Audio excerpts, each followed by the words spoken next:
ما به اونها اجازه نخواهیم داد که از این جنایت بزرگی که انجام دادن زندگی برای آنها تلخ خواهد شد بدون تردید.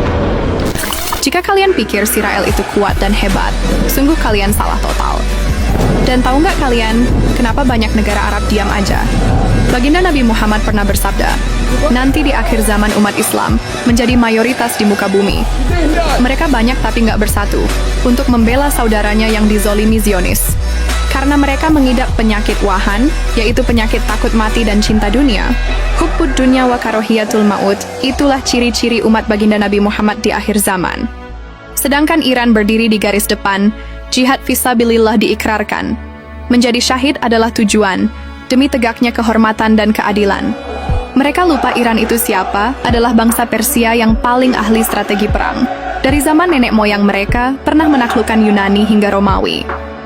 Jadi saat ini yang dilakukan Iran bukanlah yang terbesar, hanya sebagai permulaan. Rudal sijil seberat 23 ton itu hanyalah hadiah pembukaan saja. Belum rudal Syahid, rudal Fatah hypersonic, dan nuklir Khaybar. Yang muncul, baru rudal sijil jenis balistik.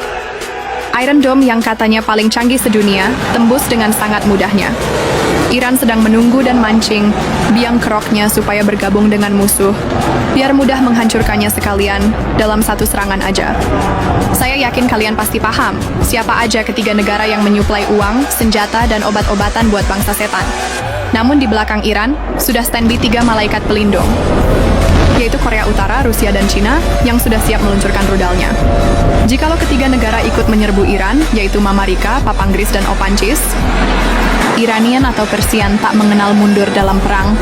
Berapapun jumlah musuhnya, ini baru pemanasan, perang yang sesungguhnya belum dimulai. Hanya percikan-percikan bintang kecil yang berterbangan dan bertaburan, namun mampu bikin musuh kelabakan. Bangsa Persia dahulu adalah Iran di zaman sekarang. Ahli dalam strategi perang, berlandaskan sunnah dan Al-Quran. Jangan lagi mikir perbedaan antara Sunni dan Syiah. Satu-satunya negara yang berani melawan Zionis selain Yaman adalah Iran. Mereka mempertaruhkan nyawa, negara, dan rakyatnya demi membela Palestina.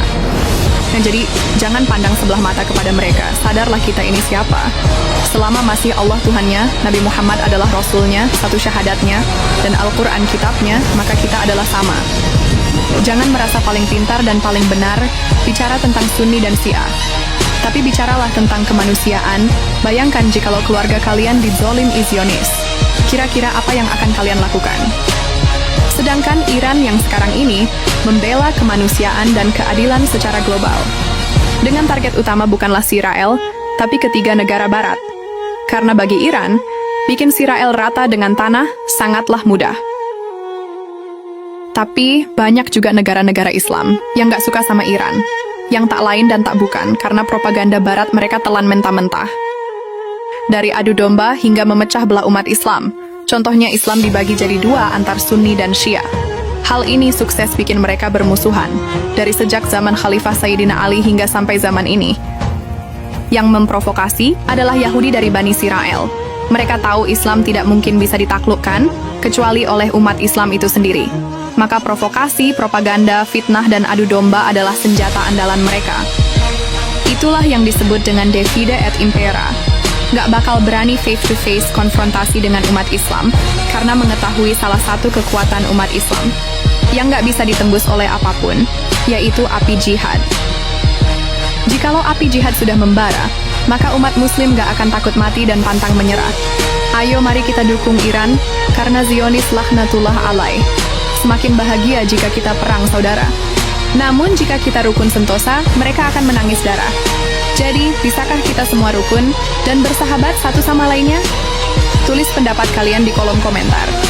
Bluduru pamit, kita ketemu lagi di video selanjutnya. Terima kasih.